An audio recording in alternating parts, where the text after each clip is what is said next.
السلام عليكم ورحمة الله وبركاته. فيديو النهاردة هعلمك ازاي تعمل الوان شوت زي لاعبي البي سي بالظبط، بس تتبع الخطوات.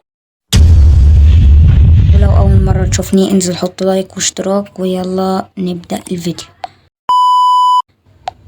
أول خطوة صديقي وهي انك تمسك سلاح شوتجن وتروح على طول على ساحة التدريب، وتكون مطور الشوتجن ليفل ماكس علشان هيكون اقوى من الشوتجن العادي. تاني خطوة انك تنط بالشكل ده وتقتل على طول، بس مش لازم انها تيجي هيدشوت، المهم ان اللاعب اللي ضدك يموت وخلاص، ما يهمش الهيدشوت. بس هقولك كمان على طريقة في الخطوة التالتة ازاي تجيبها هيدشوت. بس اول حاجة دلوقتي ان انت تنط تجيبه على طول.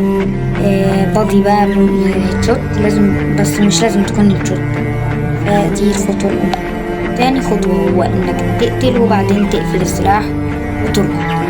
بس دي هي تاني خطوة، بس هي محتاجة ممارسة شديدة جدا، لانها الحركة دي مش سهلة، صعبة جدا، وانها انك الانالوج بتاع الضرب تقتل بيه وبعدين تتك على البوكس وتتك على زرار الجري. هي دي الخطوة دي التانية، بس لازم تكون متدرب عليها قوي، يعني انك تتك على انالوج الضرب، تتك عليه وبعدين تقفلها وبعدين تجري على طول. هشرحها لكم دلوقتي كمثال. نصيحة مني، اوعى تجرب الحركة دي لو انت ضدك لاعب محترف، او لو انت لسه متعلمها وما اتدربتش عليها.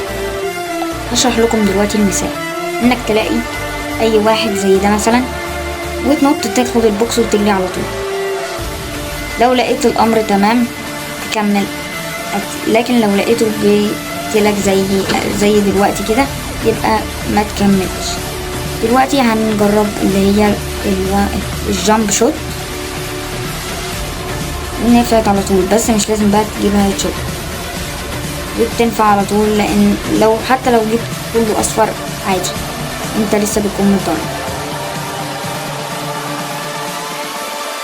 فدي كانت الخطوة بتاعتي.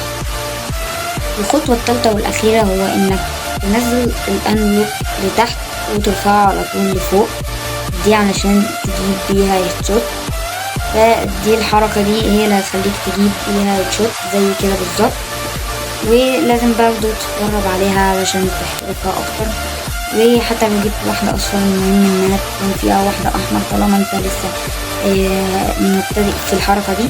فلو عجبك الفيديو ما تنساش تحط لايك واشتراك، ولو ما شفتش الفيديو بتاع طريقة شحن جواهر خش شوفه بسرعة، علشان الفيديو ده لو فاتك منه جزء مش هتعرف تشحن الجواهر مجانا.